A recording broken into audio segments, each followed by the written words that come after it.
Shriram time news मध्ये मी कैलास सोनवणे आपले हार्दिक स्वागत करतो। सुरुवातीला पाहूया 24 तासातील ताज्या घडामोडी। मनमाड इंदूर रेल्वे मार्गासाठी शेतकऱ्यांच्या जमिनींना कवडीमोल भाव, माजी आमदार अनिल गोटे आंदोलन छेडणार। श्री संत तुकाराम महाराज बीज निमित्त अभिवादनाचा कार्यक्रम संपन्न। धुळे व नंदुरबार जिल्ह्यातील निवडक शाळांमधील शिक्षक व विद्यार्थ्यांच्या प्रकल्पाचे धुळ्यात प्रदर्शन। श्री शिवाजी विद्या प्रसारक संस्थेच्या कला व वाणिज्य महाविद्यालयात विकसित भारत युवा संसद 2026 चे करण्यात आले आयोजन। काही कर्मवीर पारा गोगरे विज्ञान महाविद्यालयातर्फे विज्ञान दिनाचे औचित्य साधून पोस्टर आणि मॉडेल स्पर्धेचे आयोजन। आणि पशुसंवर्धन विभागातील अधिकारी व कर्मचाऱ्यांतर्फे सुरू करण्यात आले टप्प्याटप्प्याने आंदोलन।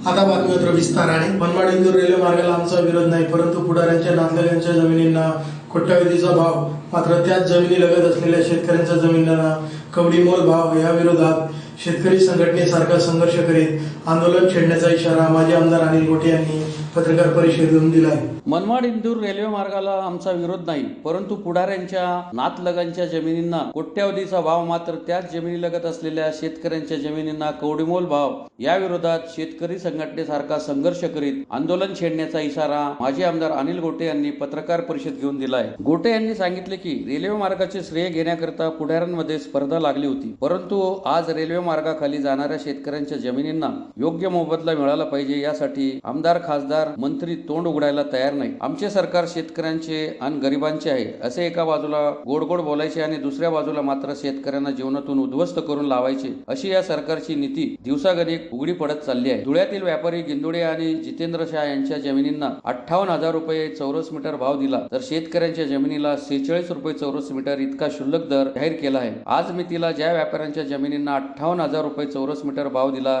त्यांच्या शेजारच्या जमिनींना मात्र 4,02,000 प्रति हेक्टरी म्हणजे 46 रुपये 22 पैसे चौरस मीटर हा भाव होता। राष्ट्रीय महामार्गाचे सन 2013 साली महामार्ग क्रमांक 211 चे भूसंपादनाचे दर जाहीर करत असताना कमीत कमी 196 रुपये चौरस मीटर आणि जास्तीत जास्त 440 रुपये चौरस मीटर हे भाव जाहीर केले होते। आपल्या देशात सन 2013 नंतर तब्बल 12 वर्षांनी म्हणजे 2025-26 मध्ये असा काय चमत्कार घडला की 440 रुपये चौरस मीटरचे दर 46.22 पैसे करण्यात आले, याचा खुलासा राज्याच्या नेत्यांनी आणि मंत्र्यांनी करणे गरजेचे आहे। अशा प्रकारचे अनेक किस्से त्यांनी विशद केले असून शेतकऱ्यांना योग्य दर दिलाच पाहिजे अशी त्यांची मागणी आहे। यासाठी सर्व शेतकऱ्यांचा बुलंद आवाज व शेतकऱ्यांच्या एकजुटीचे दर्शन घडल्याशिवाय सरकार ठिकाणावर येणार नाही असे त्यांनी सांगितले। राष्ट्रीय महामार्गाचे भूसंपादनात ज्या शेतकऱ्यांची 40,000 जमीन जाईल त्यांच्या घरामध्ये एक रोजगार व 40,000च्या प्रत्येकी वाढीव जमिनीसाठी अजून एक रोजगार हा दिलाच पाहिजे अशी मागणी गोटेंनी केली। या प्रकरणी रेल्वे मंत्र्यांना आंदोलनाच्या सुरुवातीच्या टप्प्यात निवेदन देण्यात येईल, त्यानंतर आंदोलन तीव्र केले जाईल असा इशाराही त्यांनी दिला। या प्रसंगी गोटे यांच्यासोबत शिवसेना जिल्हा प्रमुख अतुल सोनवणे, प्रथम महापौर भगवान करणकाळ, शानाभाऊ सोनवणे, उपजिल्हा प्रमुख नरेंद्र परदेशी, दापोऱ्याचे शेतकरी अनिल पाटील आदी उपस्थित होते। त्यांना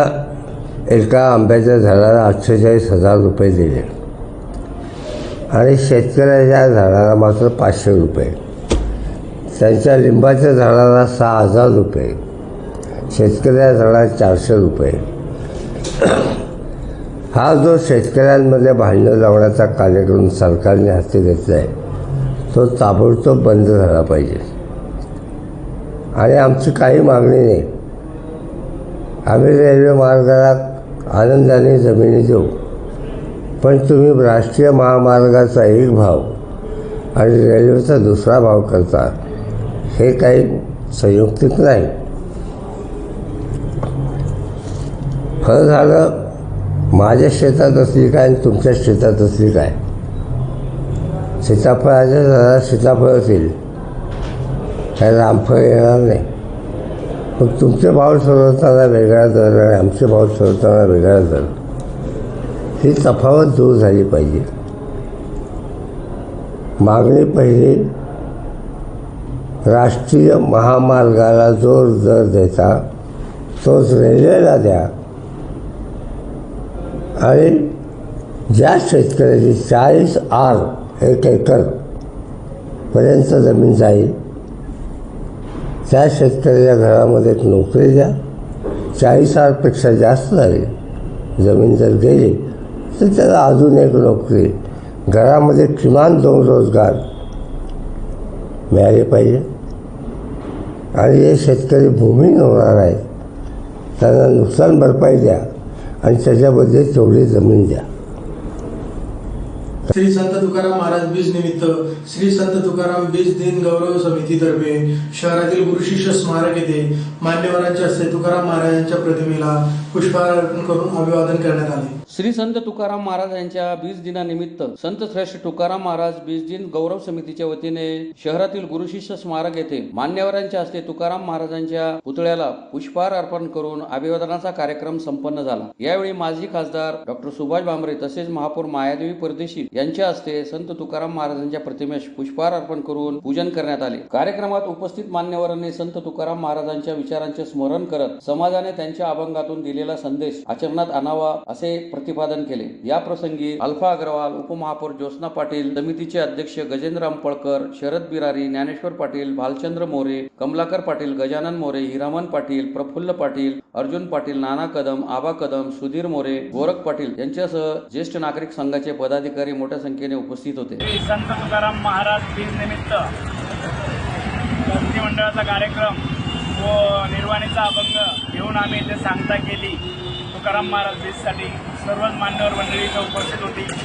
कार्यक्रम हा दर सालाबादाप्रमाणे नियोजितपणे व्यवस्थित पार पडला. 10:30 पासून तर 12:30पर्यंत आम्ही इथे कार्यक्रमाची सांगता केली.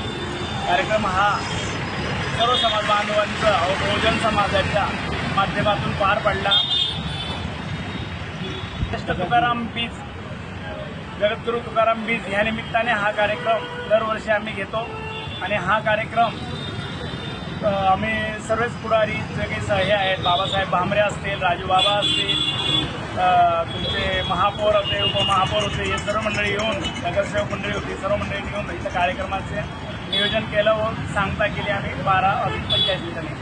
केंद्र सरकारच्या नीती आयोगाच्या वतीने राबवण्यात येत असलेल्या अटल टिंकरिंग लॅब उपक्रमाअंतर्गत जिल्हा शिक्षण व प्रशिक्षण संस्था धुळे येथे धुळे व नंदुरबार जिल्ह्यातील निवडक शाळांमधील शिक्षक व विद्यार्थ्यांच्या प्रकल्पांच्या प्रदर्शनाचे गुरुवारी आयोजन करण्यात आले होते. केंद्र सरकारच्या नीती आयोग यांच्या वतीने राबवण्यात येत असलेल्या अटल टिंकरिंग लॅब उपक्रमाअंतर्गत धुळे व नंदुरबार जिल्ह्यातील निवडक शाळांमधील शिक्षक व विद्यार्थ्यांच्या प्रकल्पाच्या प्रदर्शनाचे धुळे शहरातील जिल्हा शिक्षण व प्रशिक्षण संस्था येथे गुरुवारी आयोजन करण्यात आले होते. राज्य शैक्षणिक संशोधन व प्रशिक्षण परिषद महाराष्ट्र पुणे यांच्या सूचनेनुसार आयोजित या प्रदर्शनात अटल टिंकरिंग लॅब असलेल्या 21 शाळांमधील विद्यार्थ्यांनी सहभाग नोंदवला. सकाळी 10 ते सायंकाळी 5 या वेळेत आयोजित या उपक्रमात विज्ञान, गणित व भाषा विषयांच्या शिक्षकांच्या मार्गदर्शनाखाली विद्यार्थ्यांनी साकारलेले विविध नाविन्यपूर्ण प्रकल्प सादर करण्यात आले. Electronic, coding, robotics, 3D printing, drone technology, mechanical engineering व मायक्रो प्रोसेसर आदी आधुनिक तंत्रज्ञानावर आधारित प्रकल्पांनी उपस्थितांचे लक्ष वेधून घेतले. यापूर्वी 63 शिक्षकांचे TOT1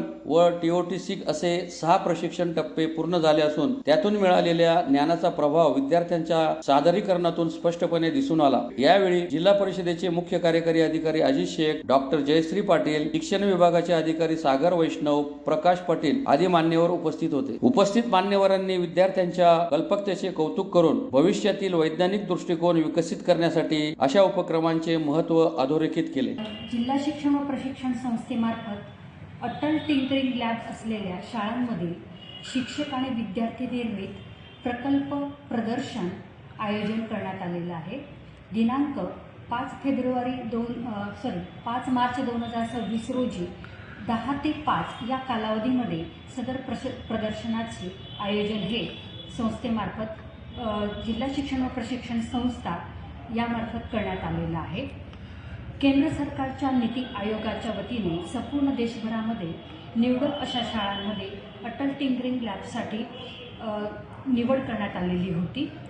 त्याचबरोबर सध्याचं जे युग आहे, इलेक्ट्रॉनिक्स युग आहे, त्या विविध अशा बाबींवर आधारित इयत्ता 10वीपर्यंतच्या विद्यार्थ्यांना या विषयांची माहिती व्हावी. त्याचबरोबर त्यातून विद्यार्थ्यांना coding, robotics, 3D printer, drone technology, mechanical engineering, micro processor इत्यादी विषयांची माहिती आणि प्रात्यक्षिक ही माहिती मिळावी या उद्देशाने हा उपक्रम नीती आयोगाने सुरू केलेला आहे. आणि त्या अनुषंगाने धुळे आणि नंदुरबार या दोन्ही जिल्ह्यामधील अटल टिंकरिंग लॅब असलेल्या 21 शाळांमधील एकूण 63 शिक्षकांचे आत्तापर्यंत 6 टप्प्यांमध्ये प्रशिक्षण झालेले आहे. त्यामध्ये इलेक्ट्रॉनिक्स, मेकॅनिकल, डिजिटल लिटरसी हे विषय घेण्यात आले आणि या शाळेमधून विज्ञान, गणित आणि भाषा प्रत्येकी एका शिक्षकांचे प्रशिक्षण हे झालेलं आहे, संपन्न झालेलं आहे. आणि या उपक्रमाचा शेवटचा भाग म्हणजे अटल टिंकरिंग लॅब शाळांसाठी प्रकल्प प्रदर्शन होय, की जे आज घेण्यात येत आहे. यामध्ये शक्यतो प्रत्येक शाळेतून 4 विद्यार्थ्यांचा सहभाग यामध्ये घेण्यात आलेला आहे. त्यांचं मूल्यांकन हे परीक्षकांमार्फत होणार आहे.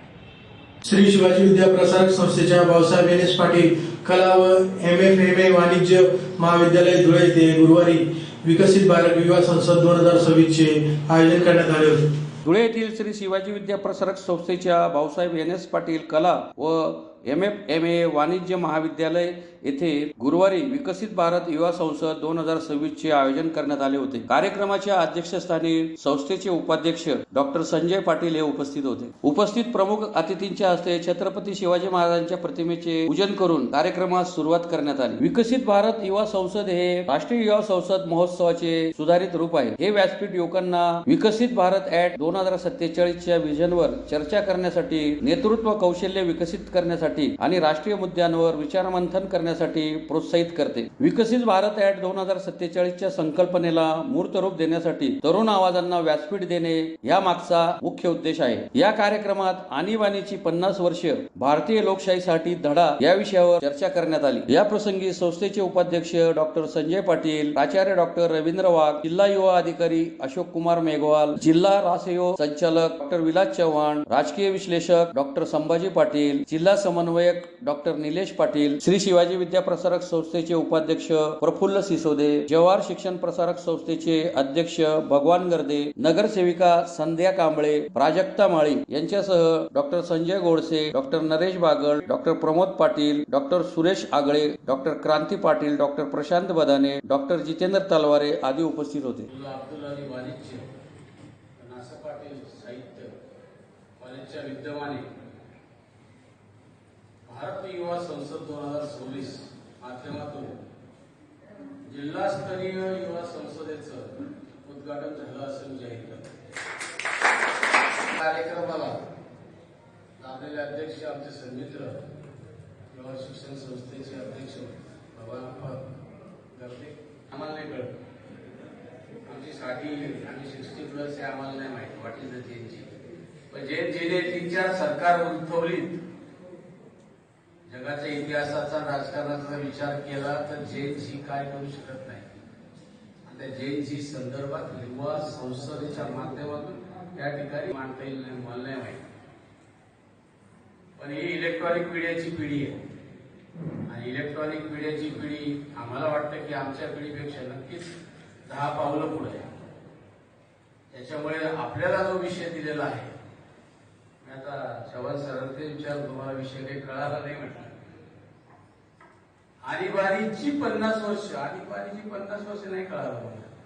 आणीबाणी नंतरची का आणीबाणीची का आणीबाणी नंतर 50 वर्ष काय झाली तुम्हाला प्रमुखांनी सांगितलंच असेल. डॉक्टर निलेश पाटील त्यांची सर्व टीम आहे, आयोजन समिती या ठिकाणी आमच्या प्राध्यापक भगिनी आहे, बरीचशी मान्यवर मंडळी आणि सगळी शिक्षण क्षेत्रातली तज्ज्ञ माणसे. ही तुमची गुरुवर्य आहे आणि गुरु हा सगळ्यात मोठा असतो आणि गुरुच्या माध्यमातून जे जे काही मिळतं ते घ्यायचं असतं, प्रतिपादन करायचं असतं आणि भविष्यात ते वापरायचं असतं. त्याच्यामुळे तुम्हाला जे जे शक्य आहे या 3 मिनिटांमध्ये आपण मांडा. या भारताचे आपण तरुण, youth is the nation power असं म्हणतो आपण, आणि आपला देश हा तरुणांचा देश आहे असं आपण म्हणतो, पण ते तुमच्या कृतीत आलं पाहिजे. जास्त बोलत नाही. उद्देशाला ही संसद जी आहे तर ती घेण्यात आलेली. या संसदेनुसार धुळे जिल्ह्यातून मला वाटतं 115च्या पुढे रजिस्ट्रेशन आपल्या महाविद्यालयामध्ये आजच्या या सभेसाठी झालेली आहे. आणि त्याचप्रमाणे तिथं उपस्थित जे विद्यार्थीचे त्या विद्यार्थ्यांना प्रत्येक विद्यार्थ्याला 3 मिनिटं दिली जातील आणि त्या 3 मिनिटांवर या विद्यार्थ्यांना प्रामुख्यानं आणीबाणी जी तर ते आणीबाणीची ही जी वर्षेस आहे याच्यावर त्यांना या ठिकाणी बोलायचंय. आणि खऱ्या अर्थानं आपण म्हणतोय की भारत हा युवकांचा देश आहे आणि युवक ही भारताची पुढची राष्ट्रशक्ती असणार आहे. आणि या राष्ट्रशक्ती ओळखून प्रामुख्यानं भारताचं उज्ज्वल भवितव्य ज्या युवकांवर बघितलं जात असतं, जी स्वप्न बघितली जातात, त्या युवकांना या सर्व गोष्टींचं संसदीय कार्यप्रणालीचं किंबहुना भारतीय संविधान जे तर त्या संविधानाची माहिती किंबहुना भाग असतो या सर्व गोष्टींची माहिती त्यांना व्हावी या उद्देशाने ही कार्यशाळा घेण्यात आलेली आहे. मी आपला अधिक वेळ न घेता मी सर्व उपस्थित युवक बंधू भगिनी जे आहेत तर या संसदेसाठी उपस्थित आहेत त्यांना शुभेच्छा देतो.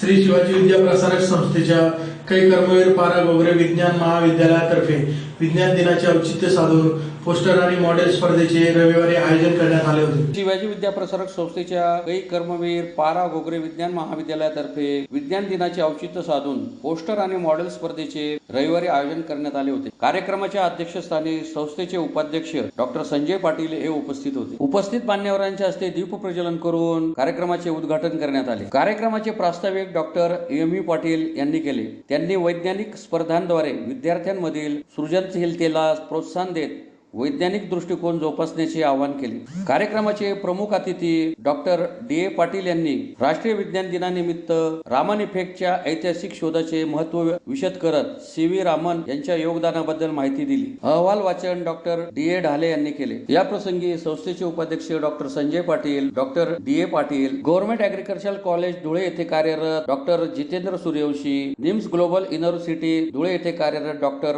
प्रदीप भावाने, डॉक्टर आर.बी. खरात, समीर शहा आदी उपस्थित होते. आभार प्रदर्शन के.एम. बोरसे यांनी मानले.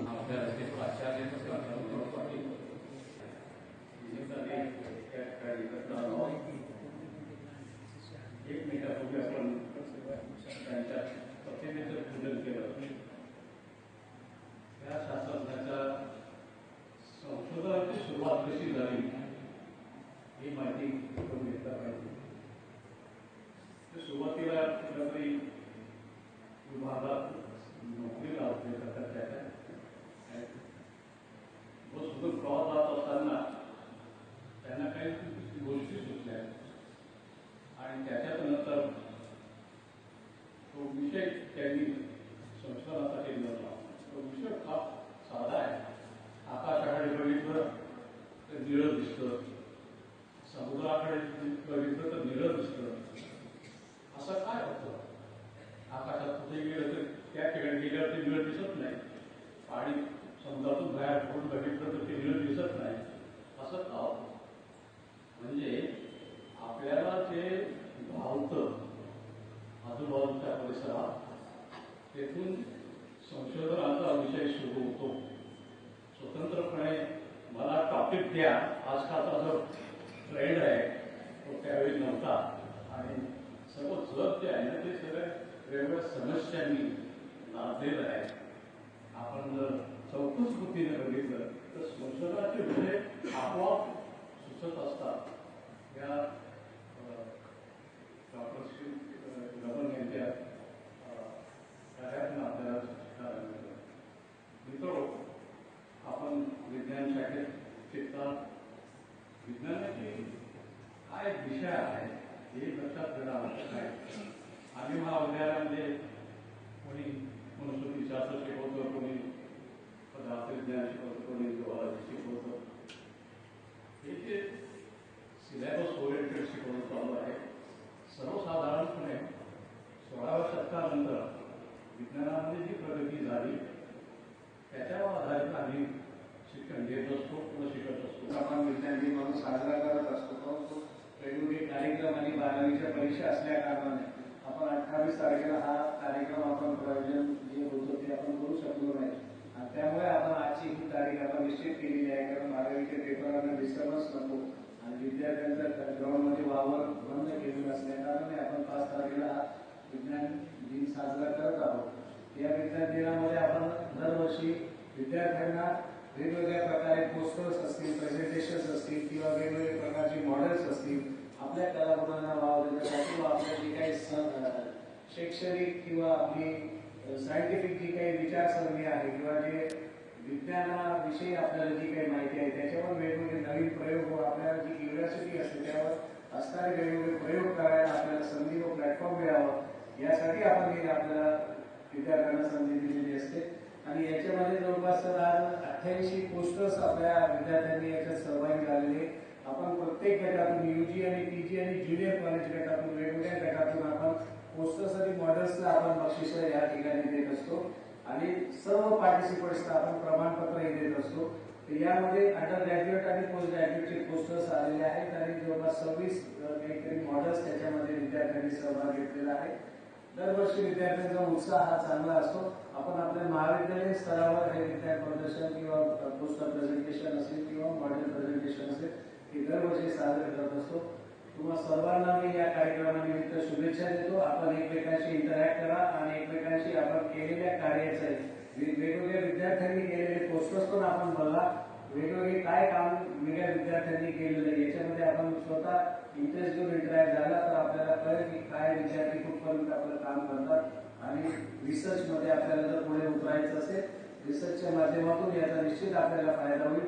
ज्या शिक्षकांनी या विद्यार्थ्यांना मार्गदर्शन केले त्यांचे मी कौतुक करतो. पशुसंवर्धन विभागातील अधिकारी व कर्मचारी यांच्यावर सातत्याने होत असलेल्या अन्यायकारक निर्णयाविरोधात महाराष्ट्र राज्य राजपत्रित पशुवैद्यक संघटनेतर्फे टप्प्याटप्प्याने आंदोलन छेडण्यात येत आहे. त्याबाबत संघटनेतर्फे जिल्हाधिकाऱ्यांना निवेदन देण्यात आले आहे. पशुसंवर्धन विभागातील अधिकारी व कर्मचारी यांच्यावर सातत्याने होत असलेल्या अन्यायकारक निर्णयांविरोधात महाराष्ट्र राज्य राजपत्रित पशुवैद्यक संघटनेतर्फे टप्प्याटप्प्याने आंदोलन छेडण्याचा इशारा देण्यात आला आहे. याबाबत संघटनेतर्फे जिल्हाधिकाऱ्यांना निवेदन सादर करण्यात आले आहे. निवेदनात म्हटले आहे की पशुसंवर्धन विभागातील अधिकारी व कर्मचारी हे ग्रामीण भागातील पशुधनाच्या आरोग्य व उत्पादन वाढीसाठी दिवसरात्र कार्यरत आहेत. मात्र सध्याच्या धोरणात्मक व प्रशासकीय अडचणींमुळे कार्यक्षमता कमी होत असून मानसिक व शारीरिक ताण वाढत आहे. म्हणून पशुसंवर्धन विभागातील पशुवैद्यकीय अधिकारी यांच्या विविध मागण्यांसाठी राज्यव्यापी आंदोलन पुकारण्यात येत आहे. यात पशुवैद्यकीय चिकित्सालयाचे वेळापत्रक पूर्वीप्रमाणे सकाळी 9 ते 4:30 करणे, 24 तास पशुवैद्यकीय सेवेसाठी शिफ्ट प्रमाणे आवश्यक संख्येनुसार पशुवैद्यकीय अधिकारी व कर्मचारी यांची तातडीने भरती करणे, पशुसंवर्धन विभागाच्या पुनर्रचनेनुसार सर्व रिक्त पदे तातडीने भरावी, पशुवैद्यकीय अधिकारी यांचे वर्षानुवर्षे प्रलंबित परिवीक्षाधीन कालावधी समाप्त करणे, स्थायीकरण, आस्थापना विषयक बाबी, वैद्यकीय बिले तसेच रजेचे व अतिरिक्त कार्यभार प्रदान करण्याचे अधिकार विकेंद्रीकरण करून जिल्हा व विभागीय स्तरावर सदर अधिकार प्रदान करणे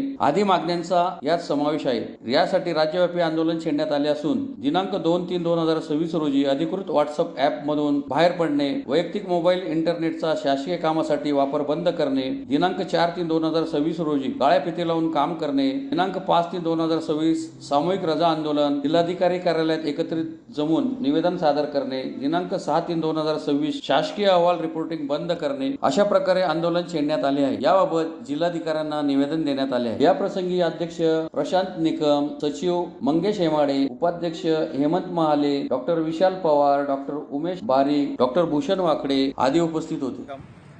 धुळे जिल्हा राजपत्रित पशुवैद्यकीय संघटनेचा अध्यक्ष म्हणून बोलत आहे. आमच्या प्रमुख मागण्या या आहेत की तांत्रिक मनुष्यबळाची कमी आमच्याकडे फार मोठ्या प्रमाणामध्ये आहे. धुळे जिल्ह्यामध्ये 117 दवाखाने आहेत, 117 पशुवैद्यकीय दवाखाने आहेत. त्यापैकी फक्त 25 ते 30 पशुवैद्यकीय दवाखान्यांमध्ये पशुवैद्यकीय अधिकारी आहेत. बाकी सर्व दवाखाने हे रिक्त आहेत आणि प्रत्येक वैद्यकाकडे कमीत कमी 2 ते 3 दवाखान्यांचा अतिरिक्त कार्यभार आहे. असे असताना महाराष्ट्र शासनाने आता नव्याने 8वी लाळ खुरकत लसीकरण मोहीम चालू केलेली आहे आणि त्या लसीकरणामध्ये बऱ्याचशा अतांत्रिक गोष्टी या पशुवैद्यकावर लादण्यात आलेल्या आहेत. तर शासनाला आमचं एकच निवेदन राहील की पशुवैद्यक हा फक्त आणि फक्त तांत्रिक कामासाठी आहे. तो जनावरांचे आजार बरे करण्यासाठी आहे. त्याला खेडोपाडीत जाऊन अतांत्रिक कामे शासनाने सांगू नयेत. जसे की गुरांचे फोटो काढणे, ते ऑनलाईन नोंदवणे, शेतकऱ्यांकडनं OTP घेणे, त्यांचे आधार कार्ड अपग्रेड करणे, या सर्व गोष्टी जर पशुवैद्यक करायला लागला तर तर तो तांत्रिक कामकाज पूर्ण सक्षमतेने करू शकत नाही. आणि जागा भराभागाची 2024 मध्ये पुनर्रचना झालेली आहे. त्यानुसार दवाखान्याचं स्ट्रक्चर हे पूर्णपणे चेंज झालेलं आहे. त्याच्यात एक मल्टीपर्पज वर्कर हा त्या दवाखान्याला देणं गरजेचं आहे. तरी शासनाने 2 वर्ष झाले तरी अजून मल्टीपर्पज वर्कर हा दिलेला नाही. दवाखाना उघडण्यापासून स्वच्छ करण्यापासून सर्व कामे ही पशुवैद्यक अधिकारी करत आहेत. आज त्या पूर्ण राज्यव्यापी आंदोलन पशुवैद्यकांचं राज्यव्यापी आंदोलन चालू असताना आम्ही आमच्या संघटनेने धुळे जिल्ह्यातल्या संघटनेने आज जिल्हाधिकारी मॅडमांना त्या संदर्भात निवेदन दिलेलं आहे व शासनाने आमचं निवेदन मान्य करावं व लवकरात लवकर आमच्या मागण्या पूर्ण कराव्यात अशी आम्ही विनंती करतो. पुन्हा एक नजर ठळक घडामोडींवर. मनमाड इंदूर रेल्वे मार्गासाठी शेतकऱ्यांच्या जमिनींना कवडीमोल भाव. माजी आमदार अनिल गोटे आंदोलन छेडणार. श्री संत तुकाराम महाराज बीज निमित्त अभिवादनाचा कार्यक्रम संपन्न.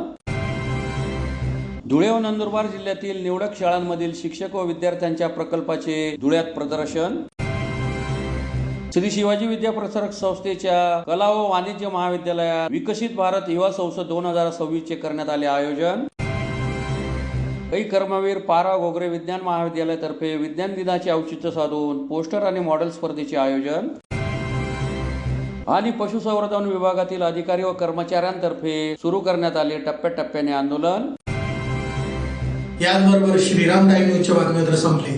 दिवसभरातील ताज्या घडामोडींसाठी पाहत राहा श्रीराम टाइम न्यूज. भेटूया पुढील प्रसारणात. तोपर्यंत नमस्कार.